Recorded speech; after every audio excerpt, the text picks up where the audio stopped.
कहानी स्टार्टिंग से स्टार्ट करते हैं। मेरे घर के पास 3 किलोमीटर दूर ही राजकोट गुजरात में रैली हुई थी। मैं उसमें पास हो गया। फिर वहाँ पे मेडिकल हुआ था, मुंबई में मेडिकल हुआ था, वहाँ पे भी मैं गया, वहाँ पे भी सिलेक्ट हो गया। एंड फाइनली मुझे ग्रीन पर्ची मिल गई कि हाँ मैं एयरफोर्स में सिलेक्ट हो गया। और थोड़े टाइम बाद वो ज्वाइनिंग लेटर भी आ गया। सारी चीज़ें हो गई। 2019 से मेरी भर्ती स्टार्ट हो गई थी एंड मेरी ट्रेनिंग पीरियड स्टार्ट हो गया था 2 जनवरी 2019 से। ओके, तो वहाँ से कहानी की शुरुआत होती है। वहाँ से मैं एयरफोर्स में गया। 6 महीने की बेसिक ट्रेनिंग होती है। मैं एयरमैन में सिलेक्ट हुआ था एंड मेरा ट्रेड था ऑटोटेक, बेसिकली ड्राइवर था। सारी अलग अलग तरह की गाड़ियाँ चलानी होती है एंड यही होता है हमारे ट्रेड में।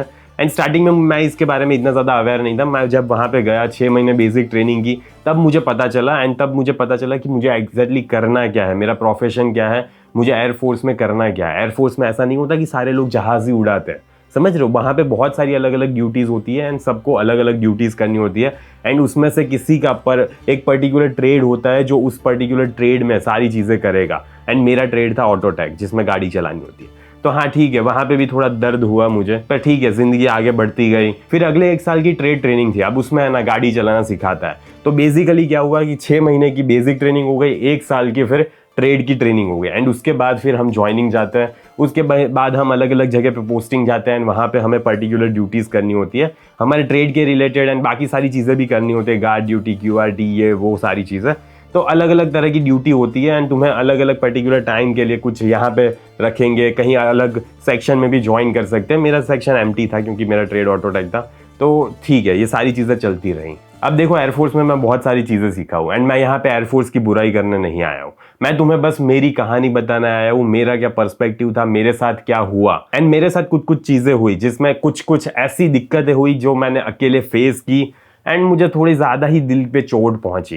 एंड मेरे ट्रेड की वजह से मुझे कभी कभी और ज़्यादा चोट पहुंचती, क्योंकि देखो अब ड्राइवर हो तुम, बेसिकली तुम्हारी कोई औकात नहीं है, ठीक है, तुम्हें कोई जानता नहीं है, तुम्हें कभी कोई अच्छे से ट्रीट नहीं करता है, तुम्हें कोई कभी अच्छे से ट्रीट करता है, तो ये सारी कहानियाँ चलती रहती है। लेकिन अब यहाँ पे क्या हुआ ना कि मुझे थोड़ी प्रॉब्लम्स होने स्टार्ट हो गई। मैं इतना ज़्यादा वहाँ पे फिट इन नहीं हो पा रहा था। मुझे लग नहीं रहा था कि मुझे ये पूरी ज़िंदगी मुझे यही पर्टिकुलर जॉब करनी है एंड इसी में मैं अपनी ज़िंदगी बिताऊंगा। क्योंकि जब मेरा ज्वाइनिंग हुआ था ना, तब मैं एक 19 साल 20 साल का लड़का था। एंड 19 या 20 साल में मैं अपनी पूरी ज़िंदगी 20 साल के फैसले नहीं ले सकता। मेरे अंदर इतनी कैपेसिटी नहीं थी कि मैं 20 साल के अगले 20 साल के फैसले उस 19 या 20 साल की उम्र में लूँ। एंड वहाँ पे स्टार्टिंग में ही हमसे कॉन्ट्रैक्ट साइन करवा दिया जाता है कि तुम्हें 20 साल के लिए यहाँ पे एंगेजमेंट होती है एंड तुम्हें ये जॉब 20 साल तक करनी है। 15 साल के बाद तुम पेंशन के लिए एलिजिबल हो जाते हो एंड 20 साल के बाद तुम्हारी मर्जी, फिर तुम रुकना चाहो तो रुक सकते हो एंड तुम जा भी सकते हो। एंड बहुत सारे अदर फैक्टर्स भी इसमें इन्वॉल्व होते हैं। तो ठीक है, ये सारी चीज़ें थी, पर अब मुझे मज़ा नहीं आ रहा था एंड मुझे लग रहा था कि नहीं, मुझे ये जॉब नहीं करनी, मुझे कुछ और करना है। फिर मैं जानता गया कि आखिरकार मैं यहाँ से बाहर कैसे निकलूँ, मैं कुछ और कैसे कर पाऊँ। एंड मुझे फाइंड हुआ कि यहाँ से बाहर निकलना थोड़ा मुश्किल है। एंड फिर धीरे धीरे मुझे पता चला थोड़ा नहीं, बहुत ज़्यादा मुश्किल है। तब मुझे ये रियलाइज़ हुआ, मुझे लोगों ने बताया कि यहाँ पे आना बहुत आसान है, लेकिन यहाँ से जाना बहुत ही ज़्यादा मुश्किल है। जब तक तुम्हारा 20 साल का टेन्योर ख़त्म नहीं हो पाता, वहाँ से जाना मुश्किल ही नहीं, नामुमकिन है। इतना ज़्यादा मुश्किल है वहाँ पे, पता नहीं क्या है, एग्जिट प्रोसेस इतनी ज़्यादा मुश्किल क्यों है। तुम अगर ये सोच रहे हो कि तुम वहाँ पे बस एज अ रेजिग्नेशन लेटर लिख के तुम्हें वहाँ से निकाल देंगे या तुम्हें वहाँ से छोड़ देंगे, तुम या कुछ भी करोगे, मतलब बहुत ज़्यादा संगीन जुर्म नहीं होना चाहिए ऑब्वियसली, लेकिन तुम कुछ कर रहे हो, तुम बोल रहे हो मुझे नहीं रहना ये वो, तो भी तुम्हें निकालेंगे नहीं, क्योंकि वहाँ पे किसी के पास इतनी पावर है ही नहीं कि तुम्हें निकाल सके। तो यही थोड़ा फ्लॉड था, पता नहीं ये सिस्टम में क्या सिचुएशन है। हाँ, तुम लीगली केस करो उसके ऊपर एंड फिर तुम वहां से बाहर जा सकते हो, ऑब्वियसली वो चीज़ भी है, वो एक ऑप्शन भी है। लेकिन उस टाइम पे पता नहीं मुझे क्या हुआ कि मुझे वो ऑप्शन इतना ज़्यादा वायबल नहीं लगा, मुझे इतना ज़्यादा अच्छा नहीं लगा वो ऑप्शन। एंड फिर मैंने दूसरा ऑप्शन चूज़ किया जो कि था डेजर्टर। अब डेजर्टर में क्या होता है, बेसिकली तुम एयरफोर्स में से भाग जाओगे। ऐसे एक्चुअली में भागना नहीं होता, वहाँ पे तुम्हें किसी ने पकड़ के नहीं रखा होता। फरवरी 2024 को मैंने छुट्टी मांगी थी एंड मुझे छुट्टी मिल गई एंड मैं छुट्टी पे आया था। फिर मैंने डिसाइड किया कि अब मैं वापस नहीं जाने वाला। तो 10 मार्च को मेरी छुट्टी खत्म होने वाली थी एंड मैं वापस नहीं गया। तो जैसे कि फिर मैं नहीं गया, तो वहाँ से फिर AWL का लेटर रिलीज होता है। फिर 30 दिन बाद फिर डेजर्टर का रिलीज हो जाता है कि तुम ऑफिशियली अब डेजर्टर हो गए हो। एंड डेजर्टर में ऐसा होता है कि अब तुम्हारे घर पे पुलिस भी आती है, पुलिस भी आएगी तुम्हें लेने के लिए, वापस एयरफोर्स में चलो तुम वहाँ से ऐसे कैसे गायब हो सकते हो, ये वो बहुत सारी चीज़ें होती है इसमें। तो इसमें बेसिकली तुम्हारी तरफ FIR लॉन्च होती है नहीं होती मुझे एग्जैक्टली पता नहीं है, लेकिन तुम्हारे तरफ एक केस रजिस्टर हो जाता है। एयरफोर्स वाले भी वहाँ से कुछ अलग से यूनिट होती है, वो लोग भी तुम्हें ढूंढते हैं, तुम्हें घर वहाँ पे ले जाने की कोशिश करते हैं एंड तुम्हें ले जाते हैं। बेसिकली अगर तुम अपने घर पे मिल जाते हो तो तुम्हें पकड़ के ले जाएंगे वो, एंड वहाँ पे फिर एयरफोर्स में बिठाएंगे, एंड फिर वहाँ पे फिर वापस चार्जशीट होती है, 4 ट्रायल्स होते हैं, ये सारी चीज़ें होती है।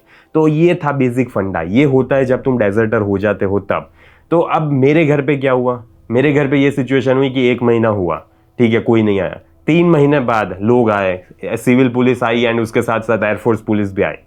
अब वहाँ से मैं घर पे था नहीं उस टाइम पे, तो ठीक है वो चले गए एंड बोला कि अगर आना हो तो इस नंबर पे कॉल कर देना, हम लेने आ जाएंगे, ये वो चीज़ है। एंड मेरे भाई ने बोल दिया कि ये थोड़े टाइम बाद आ जाएगा, अपने आप ही आ जाएगा। तो बस वैसे ही हुआ। मैं 7 महीने बाद खुद ही वहाँ पे रिपोर्ट किया, मैंने वापस वहाँ पे मैंने सरेंडर किया अपने आप को। सरेंडर करना होता है, ये टर्म यूज़ होती है। तो ये सारी चीज़ें लीगल केसेस में चली जाती है, ठीक है। एंड उसके बाद भी बहुत सारी सिचुएशन हुई थी एंड बहुत ज़्यादा अलग ही कहानी है उसके बाद की। जब मैंने रिपोर्ट किया उसके बाद क्या हुआ, क्या सिचुएशन हुई, क्या चीज़ें मुझे फेस करनी पड़ी। एंड मैं तुम्हें रियली में बोल रहा हूँ कि अगर मेरे पास अभी ऑप्शन होता, अभी भी अगर मैं एयरफोर्स में होता या कोई डिफेंस में होता, तो मैं कभी भी ये वाला ऑप्शन चूज नहीं करता, क्योंकि बहुत ज़्यादा दिक्कत होती है इसमें। जो 7 महीने में तुमने ट्रॉमा फेस करते हो ना, बेसिकली तुम्हें डर लगता है यार। कोई भी पुलिस वाली गाड़ी देखते हो ना तुम्हें लगता है ये तुम्हारे लिए आई है, समझ रहे हो। एंड तुमने कोई बड़ी जुर्म नहीं किया है, तुमने सिंपली, तुम्हें नहीं करनी थी, तुम्हारे पास कोई ऑप्शन नहीं दिख रहा था, तुम्हें नहीं समझ आ रहा था कि कैसे यहां से बाहर निकलो, एंड इसलिए तुम डेजर्टर हो गया। एंड अब तुम्हारी तरफ पुलिस वाले ढूंढ रहे हैं तुम्हें, एयरफोर्स वाले ढूंढ रहे हैं, सभी लोग तुम्हें ढूंढ रहे हैं। तो ये सिचुएशन होती है इस चीज में। एंड मुझे पता है कि मैंने गलत किया, ठीक है, पर मैंने इतना भी बड़ा कोई जुर्म नहीं किया कि ऐसे तुम्हें ढूंढ रहे लोग। ऐसे तुम्हारे पास एक अच्छा ऑप्शन नहीं है कि तुम इजीली, इतना ज्यादा इजीली इस प्रोसेस में से बाहर निकल सको एंड इजीली जॉब को रिजाइन कर सको यार। बेसिकली तुम्हें क्या है, अगर तुम्हें जॉब पसंद नहीं आ रही तो एक चिट्ठी लिखो या तो फिर रेजिग्नेशन लेटर टाइप करो एंड दे दो, ठीक है, अप्रूव हो जाएगा। अगर तुम्हें जॉब नहीं करनी तो उसके लिए भी तुम्हारे पास अच्छे रीजंस होने चाहिए कि क्यों तुम्हारी जॉब नहीं करनी। तुम्हारे पेरेंट्स में किसी को दिक्कत है, तुम्हारे माँ बाप अकेले हैं, देन तुम ही अकेले सपोर्ट कर सकते हो उसको, या तो फिर तुम्हारे पास बहुत ही ज्यादा पैसे हैं, करोड़ों रुपए है एंड तुम्हें अब एयरफोर्स की जरूरत नहीं है, तभी तुम छोड़ सकते हो। ऐसे ऐसे कुछ ऑप्शंस है। तो इसीलिए मैं बोल रहा हूँ कि लीगली बहुत सारी चीजें देखनी पड़ती है एंड मैं अभी भी बोलूंगा कि लीगल ही सबसे बेस्ट ऑप्शन रहता है। मैं कभी भी ये ऑप्शन चूज नहीं करता, लेकिन उस टाइम पे भी मुझे इतनी ज्यादा समझ नहीं थी, मुझे अच्छे से गाइडेंस नहीं मिला होता, मुझे अच्छे से लोगों ने समझाया नहीं था कि तुम्हें क्या करना चाहिए, इसके क्या क्या कॉन्सिक्वेंसेस होते हैं, कौन सी चीजें तुम्हें फेस करनी पड़ती है अगर तुम ऐसा फैसला लेते हो तो, समझ रहे हो। तो ये सारी चीजें हुई थी एंड इसीलिए मैं ये प्राउड नहीं फील कर रहा कि मैं ये हुआ था। हाँ, ऑब्वियसली मैंने गलती की है एंड मुझे उसकी सजा भी अच्छे से मिली है, ठीक है। मैं तुम्हें बाद में इस दूसरे वीडियो में बताऊंगा क्या हुआ था उसके बाद, लेकिन अभी इसके वीडियो को यहीं पे सीमित रखते हैं कि हाँ ऐसा हुआ था, ऐसा मैंने किया था एंड इसके कॉन्सिक्वेंसेस भी मैंने फेस किए। लेकिन जो भी हुआ ना, आज मैं अपने डिसीजन पे रियली में स्टिक हूं। मैं अभी भी यही सोच रहा हूं कि मैंने जो भी किया सही किया, क्योंकि मुझे एयरफोर्स नहीं पसंद थी, ना ही मुझे कोई जॉब करनी थी। मुझे कोई भी जॉब नहीं करनी थी क्योंकि मुझे जॉब नहीं पसंद यार। मुझे ये हायरार्किकल स्ट्रक्चर नहीं पसंद। रोज तुम्हें आके कोई बोल रहा है ये करो वो करो, ये करना है वो करना है, इतनी सुपीरियोरिटी दिखा रहा है तुम्हारे ऊपर, तुम्हारी कोई औकात है ही नहीं। मुझे ऐसा जीना पसंद नहीं है यार। देखो, अब मैं यही मानता हूं कि छोटी सी जिंदगी है एंड इस छोटी सी जिंदगी में भी तुम वो सारी चीजें कर रहे हो जो तुमसे करवाई जा रही है, जो तुम्हें करना नहीं है। तुम फोर्स फील कर रहे हो, तुम्हारे पास कोई फ्रीडम नाम की चीज नहीं है, कोई ऑटोनॉमी नहीं है, तुम्हारे पास कुछ भी ऐसा नहीं है कि तुम अपने आप से कुछ डिसाइड कर सको एंड तुम्हें यही पर्टिकुलर चीज करनी है। तुम्हारे ऊपर इतने सारे लोग बैठे हुए हैं एंड वही सारी चीजें तुम्हें फॉलो करनी पड़ेगी, वही सारी चीजें तुम्हें करनी पड़ेगी। And I don't want to be part of that thing यार। मुझे ऐसी कोई जॉब नहीं करनी। एयरफोर्स छोड़ दो, मुझे एयरफोर्स की बात नहीं करनी, लेकिन मैं अगर कोई जॉब में भी होता ना तो भी वो पर्टिकुलर जॉब नहीं करता मैं, क्योंकि मुझे समझ नहीं आता ये। अगर मैं छोटी सी जिंदगी है, मैं ऐसे क्यों जीऊं, मैं वो चीज क्यों करूं जो मुझे करनी ही नहीं है, जो मुझे पसंद नहीं है। एंड मेरे पास दूसरा ऑप्शन है, मैं इससे भी ज्यादा अच्छे पैसे कमा सकता हूं, तब ये होनी चाहिए। तुम्हारे पास अगर कुछ नहीं है ऑप्शन तो फिर तुम्हें करनी ही पड़ेगी, समझ रहे हो तुम। तुम्हारे पास अगर इससे अच्छा कोई ऑप्शन नहीं है या तो फिर इतने इस लेवल का भी ऑप्शन नहीं है तो फिर तुम्हें वह पर्टिकुलर चीज करनी पड़ेगी। लेकिन मेरे पास ऑप्शन था, मेरे पास फैसिलिटी थी, तो मैं वो चीज क्यों ना करूं। मैं क्यों बस सोसाइटी के प्रेशर में आके वही पर्टिकुलर चीज करता रहूं पूरी जिंदगी जो मुझे नहीं करनी, जो मुझे जरा भी पसंद नहीं है, समझ रहे हो। तो इसीलिए मैंने डिसाइड किया था कि मैं नहीं करने वाला, एंड जो चाहे वो उसके कॉन्सिक्वेंसेज मैं फेस कर लूंगा, लेकिन मैं ये तो नहीं करने वाला। एंड हाँ, फेस भी किया मैंने कॉन्सिक्वेंसेज, आज जिंदा हूं मैं, तो वो अच्छी बात है कि मैं जिंदा हूं अभी भी। तो बस ये सारी चीजें अच्छी हुई मेरी लाइफ में। एंड देखो, मैं अभी भी बोल रहा हूँ कि एयरफोर्स अच्छी थी, बहुत सारे लोग करते हैं, बहुत सारे लोग कर रहे हैं, एंड बहुत सारे लोग करेंगे, लेकिन मुझे नहीं करनी थी। मुझे जब समझ आया कि मेरे पास फ्रीडम है, मैं अपनी लाइफ में जो चाहे वो कर सकता हूं, मैं इससे भी अच्छी चीजें कर सकता हूं, तो मैं वो क्यों ना करूं। मुझे बस इस आंसर का रिप्लाई दे दो। अगर मेरे पास एक चीज है जो मैं कर रहा हूं, जहां पे मैं अपने आप को ग्रो नहीं कर पा रहा, जहां मैं अपने आप को पुश नहीं कर पा रहा, जहां मैं कुछ नया सीख नहीं रहा, तो वो पर्टिकुलर चीज मैं क्यों करूं।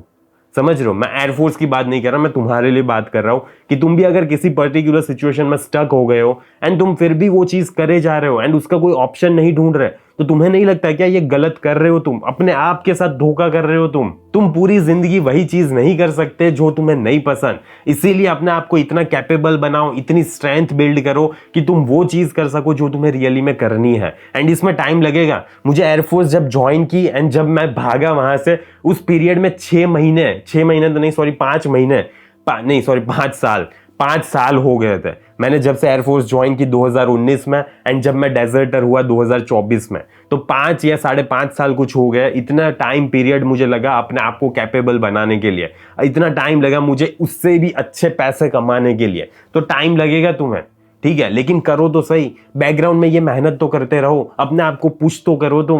तुम अगर पुश ही नहीं करोगे अपने आप को, एंड वही घिसी पिटी जिंदगी जीना चाहते हो तुम, क्यों? क्योंकि तुम कंफर्ट जोन में आ गए हो। तुम्हें पता है कि सोसाइटी इस चीज को अप्रूव कर रही है, एंड ठीक है, तुम्हें कोई फर्क नहीं पड़ रहा, तुम्हें अगर मजा नहीं आ रहा तो भी तुम करोगे। क्यों? क्योंकि तुम्हारी शादी हो जाएगी, तुम्हें अच्छी बीवी मिल जाएगी, मे बी अच्छा दहेज मिल जाएगा, एंड तुम इसीलिए सिर्फ वो सारी चीजें कर रहे हो। तुम्हें पसंद नहीं है फिर भी वो चीज कर रहे हो तो दिक्कत है। तुम्हें अगर पसंद है एंड कर रहे हो तो कोई इशू नहीं है, तुम मजे से करो, बहुत ज्यादा करो, ठीक है, तुम्हें ज्यादा मजा आएगा करने में। फिर ऐसे रोते रोते नहीं करना है कोई भी चीज। तुम्हें नहीं पसंद, फिर भी तुम्हारे पास कुछ ऑप्शन नहीं ढूंढ रहे, एंड फिर भी वो चीज करे जा रहे हो, तो दिक्कत है। तो बस इस वीडियो से मैं अपनी कहानी बता रहा था, एंड ये बस एक छोटा सा फेज है मेरी कहानी का। देखो, मुझे एयरफोर्स के बारे में इतना ज्यादा बोलना पसंद नहीं है, एंड तुमने मेरे वीडियो से देखा भी होगा कि मैं इसके बारे में ज्यादा बात भी नहीं करता। एंड नहीं करता इसका रीजन ये है कि मुझे अभी भी कोई लीगल कॉन्सिक्वेंसेस नहीं चाहिए मेरे ऊपर।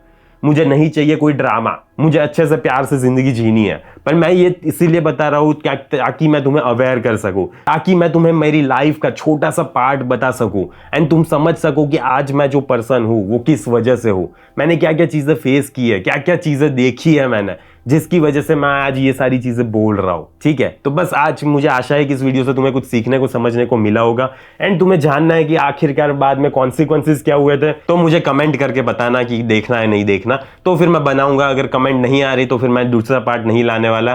तो इस वीडियो को यहीं पे समाप्त करते हैं, जल्दी मिलेंगे अगले वीडियो में। अंटिल देन, बाय बाय, सी या।